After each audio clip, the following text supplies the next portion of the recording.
The truth about the IMF and World Bank, hidden agendas.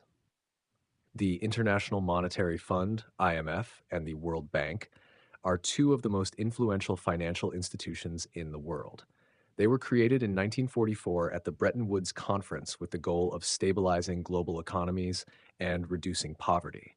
However, over the years, many critics have argued that these institutions operate with hidden agendas that prioritize corporate and geopolitical interests over true economic development. The role of the IMF and World Bank. IMF provides short-term financial assistance to countries facing economic crises, often requiring them to implement strict economic policies in return. World Bank focuses on long-term development projects such as infrastructure, education, and healthcare through loans and grants. The alleged hidden agendas. 1. Debt traps and economic control. Many developing nations that take loans from the IMF and World Bank find themselves in a cycle of debt. These institutions often impose structural adjustment programs, SAPs, which require countries to cut public spending, privatize industries, and deregulate markets, benefiting multinational corporations more than local economies. Critics argue that this approach weakens national sovereignty and keeps countries dependent on foreign financial systems. 2. Political influence and Western dominance. The IMF and World Bank are heavily influenced by the United States and European powers. Voting power is determined by financial contributions, meaning richer nations have more control over decisions that affect developing countries.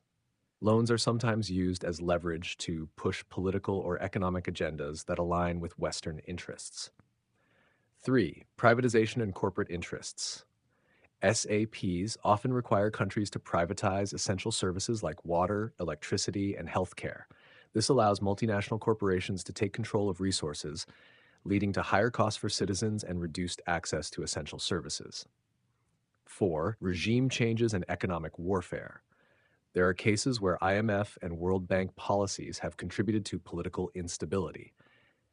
Economic hardship caused by loan conditions can lead to protests, government overthrows, or civil unrest, sometimes opening the door for Western-backed leadership changes. 5. Environmental and social consequences. Many World Bank-funded projects, such as dams, highways, and mining operations, have been linked to deforestation, displacement of indigenous communities, and environmental degradation. Critics argue that these projects prioritize economic growth over human and environmental well-being. Tashtard, the other side, defenders of the IMF and World Bank. Supporters claim that these institutions promote global economic stability, prevent financial collapses, and assist in poverty reduction.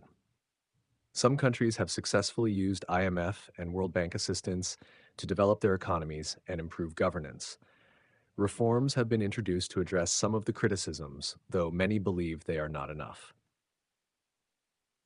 Conclusion: a tool or a trap? The IMF and World Bank play a crucial role in global finance, but their policies often serve the interests of powerful nations and corporations rather than the people they claim to help. Whether these institutions are genuine forces for good or tools of economic and political control depends on how we hold them accountable. What do you think? Are these institutions helping the world or controlling it?